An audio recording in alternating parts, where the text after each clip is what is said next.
Hey there everybody, this is Gus with Power ISA here. Please hit the subscribe button because we're going to be launching new videos on awesome topics every week. And today, I'm going to talk about the number one question by far that I get every day, which is how much should you pay an ISA for real estate? We're going to go in depth today, so let's get going. ISA stands for Inside Sales Agent for real estate, and this is a key role within your team. They can do one of two main activities.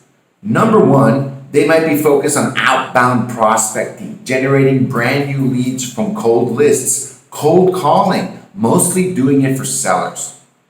Or they could be doing number two, which is inbound lead response, qualification, appointment setting, and live transfers, and working your database inside your CRM. They might be doing one of these two activities or a combination of the two. But enough of that. Let's talk about how much should you pay an ISA for real estate. And to really structure this conversation, it's really helpful to distinguish two different cases.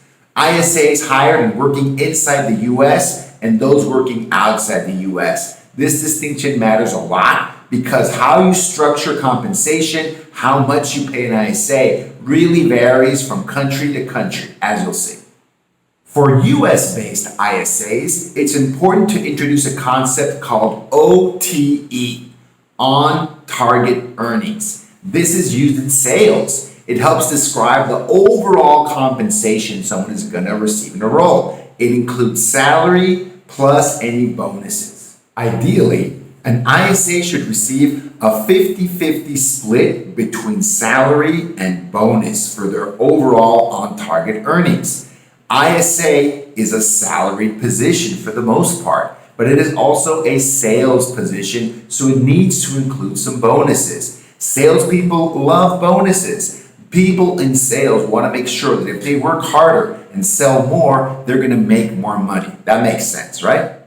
All right, so how much should you target for the OTE for your ISA? Well, it's easy because the overall compensation for the role is actually a function of your local market. I'm going to show you a really simple way to find out how much ISAs are being offered in your local area so you can have a great starting point. Let's jump in.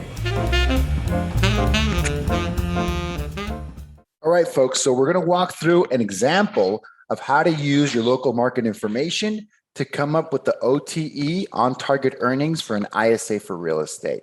And one of the best ways to do this is online.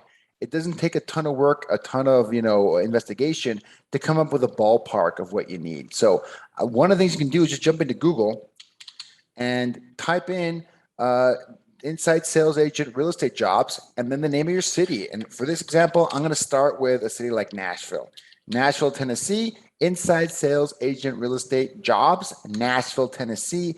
And as you can see, I'm going to see a bunch of different results here, a bunch of different results from Indeed, from Glassdoor, from LinkedIn, ZipRecruiter, et cetera, et cetera. There's a lot of different possibilities here.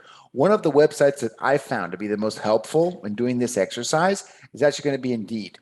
So that's what we're going to use for the example, but you can use whatever website is common in your area. It's the exact same exercise. So let's jump into Indeed and let's look at inside sales agent real estate as a job and location, Nashville, Tennessee.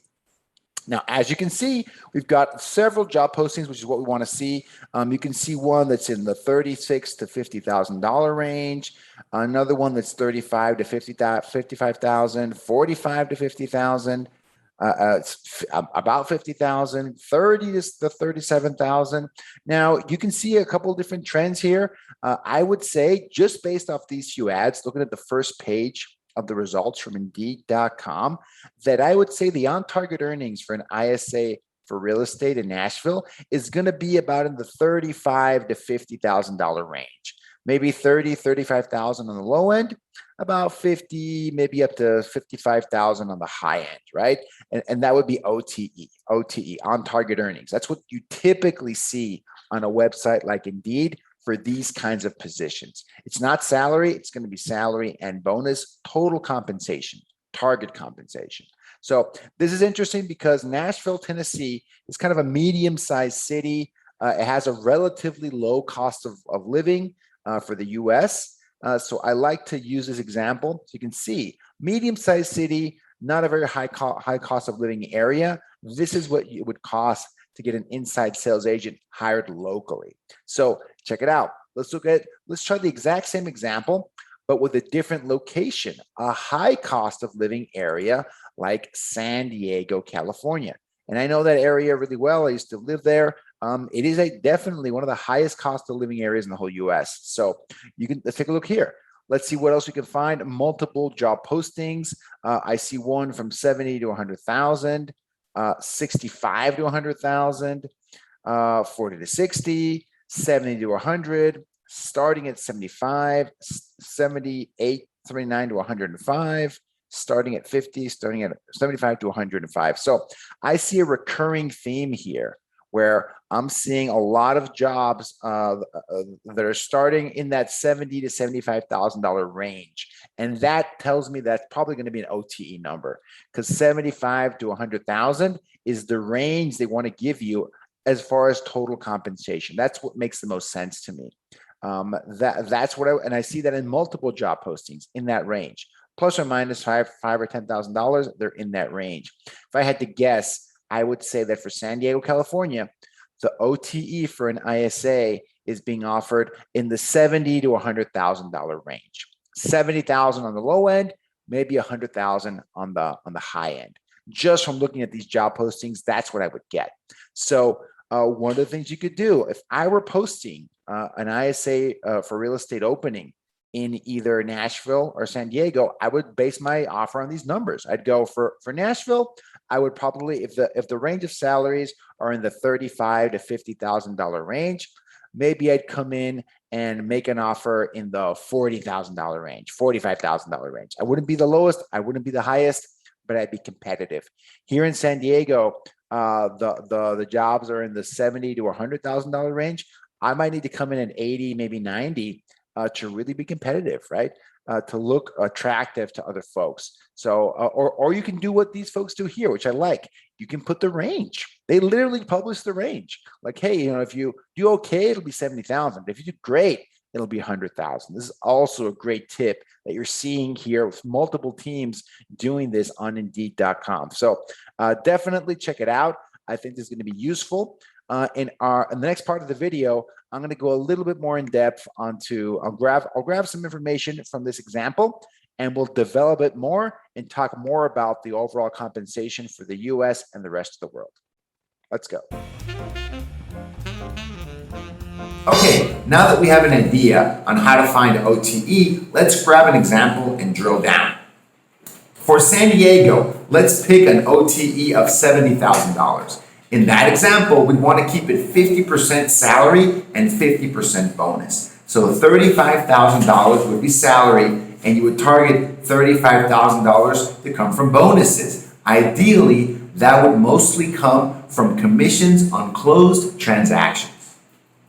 If you expect your ISA to close 2 deals per month, let's say, then to make that bonus structure work, they have to collect about $1,500 per closed transactions. That kind of makes sense because typically you're going to see ISA bonuses on closings to be in the 5 to 10% range. That's the number you need to figure everything else out, how much they should get from each deal. You want to try and keep it within that model to make sure you have a sustainable compensation structure. Now, I know what you're thinking, and the answer is yes. If an ISA gets compensated out of the commission on a closed transaction, they probably need to be a licensed salesperson in your state. Check your local rules and don't forget to be compliant.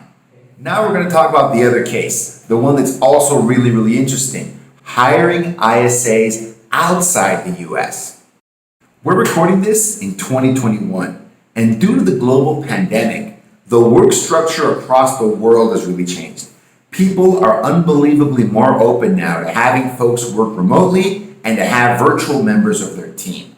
This is a huge game changer because it changes not only how you hire folks in the US, but overall it changes the fact how you can hire folks outside the US as well. One of the biggest advantages to hiring ISAs outside the US is the difference in cost of living. Many countries across the world have a lower cost of living than the US, and it can make it really attractive for real estate business owners to hire folks virtually. The cost of the talent is way different than the US. Some of the top locations to hire ISAs and virtual assistants all over the world are Philippines, Mexico, and the rest of Latin America. These countries are very attractive because they have a lot of folks with a high fluency in English and a very low cost of living.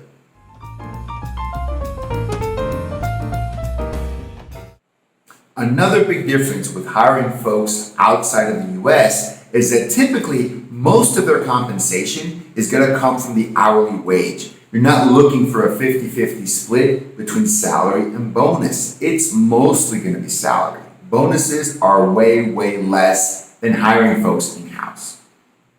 When it comes to hourly wages, every country is a little bit different. In the Philippines, you can get someone for as low as maybe $2 an hour. However, their language skill may not be the best at that level. To get someone that's proficient in English and has experience in telemarketing, you might need to pay maybe $5 or $6 an hour. A similar thing happens in Mexico. You can get ISA talent for $4 to $5 an hour, but if you want folks with the most proficient English and telemarketing background, you might have to pay $8 to $9 per hour to get someone direct. As you can see, it's a pretty big difference from the US. As I mentioned already, the bonus structure can be very different. You can actually bonus a much smaller amount and focus it on appointments set or appointments met, maybe properties that go into escrow. You have many more possibilities and don't have to pay that much per transaction to get those bonuses paid. The skill set will vary though. The biggest difference between folks that you're hiring in-house and folks that you're hiring virtually is going to be their proficiency in English. That is the biggest thing. The skill set will really vary from one place to another. So you have to be really careful how you select folks and how you vet them to make sure they can perform great on your team.